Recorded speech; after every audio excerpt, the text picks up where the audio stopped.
Normally it takes a nearly perfect economy and friendly Fed behavior. But this one has managed to do it with a somewhat wounded economy on a global basis. And to compensate for that, we've had even more spectacular Fed friendliness and government friendliness. So we've had, for once, the joining of fiscal spending with the Fed's behavior and the usual moral hazard that has been going on since Greenspan arrived in the 90s. And the result of this is the confidence has risen and risen until finally people are reaching for the greatest demonstration of confidence they have had in their investment career. They're borrowing more money to throw it into the market. Their belief in the market is profound. The common wisdom is that with the Fed on your side, how can you lose? When they first said that back in Greenspan, there were a few doubters. When they said it with Bernanke, there were less doubters, but some, and now finally, there appear to be almost no doubters at all. The belief is more or less complete that all it takes is the Fed on your side and stocks will rise forever. Having tripled, it then tripled again in the single month of December. I can't tell you what it's going to be in January, but these are spectacular performances. So no sales, no profits, and bigger than GM. There is nothing like that in 1929, nothing of that scale, nothing like that in 2000. The Ciscos of the world were pretty serious companies, but they didn't get to this level. 1929, of course, ran into the Great Depression and global trade problems. So you really just want to look at the first leg down, which was big enough. The analogy is much better with 2000. In 2000, it went down 50%. And the reason it only went down 50 and bounced back relatively quickly was because the Fed came charging in to the rescue.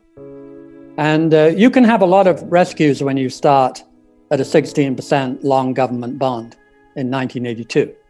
You can have a bull market as you go down from 16 to 12, and another bull market from 12 to 8, and another bull market from 8 to 4. But now you're down at 2.5 or whatever.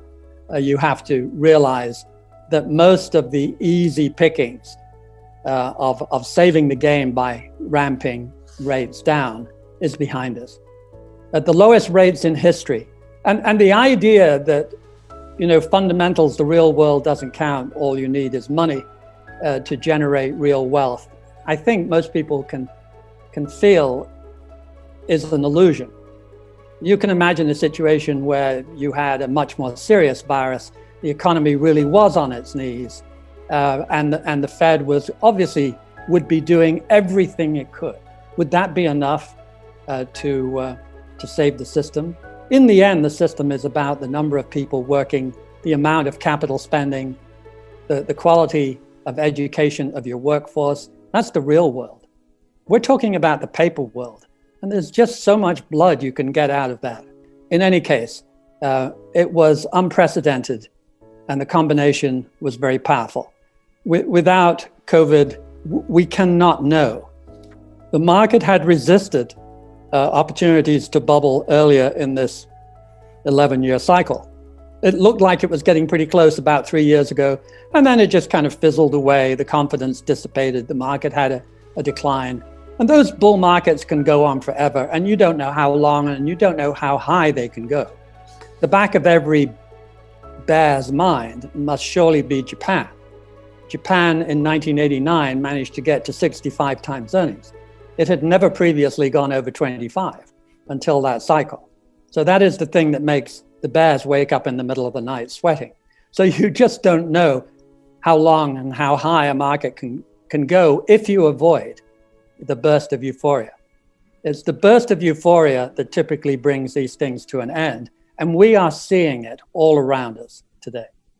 Going short is for a handful of superstar experts, isn't it? Because when you go short, you can not just lose your money, you can lose multiples of your money. At least when you're going long, all you can do is lose what you put in. You go short and you can get margin called into bankruptcy. And a lot of people have done over the years. So my recommendation is do not go short individual stocks. Going short the market is painful enough on occasion, but going short individual stocks is for mugs and for the 3 or 4 people who are brilliant enough to get away with it. When you have reached this level of obvious super enthusiasm, the bubble has always, without exception, broken in the next few months, not a few years. It's always. You can't maintain this level of near ecstasy. It can't be done because you've put in your last dollar. You are all in. What are you supposed to do beyond that point? You can't borrow any more money. You can't take any more risk. In fact, you know in your heart of hearts, you have never taken this level of risk and you never thought you would. It's just that this opportunity is so exceptional. This is going to be your once in a lifetime. And how do you keep that level of enthusiasm going indefinitely? You can never call a bubble to a few weeks or even a few months. And if the government is going to write unprecedentedly large checks to some of the players in the market, then indeed their all-in position can expand one last desperate notch. And the sad truth of a lot of the quote stimulus is that it didn't increase capital spending. It didn't increase much in the way of real production, but it flowed a lot of it eventually into the market one way or the other. And I have no doubt some of this new round of stimulus will. And if it's as big as they talk about, this would be a very good making of a top for the market, just of the kind that the history books would enjoy. And we will have a few weeks of extra money and a few weeks of putting your last desperate chips into the game, and then an even more spectacular bust. The market is going to end up, as we know, where it is going to end up.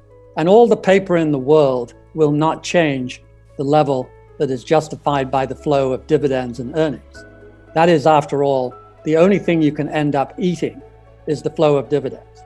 And sooner or later, the stock market will once again, boring, sell on the future flow of dividends. And that is not going to be changed materially by the size of the check we get in the next few weeks.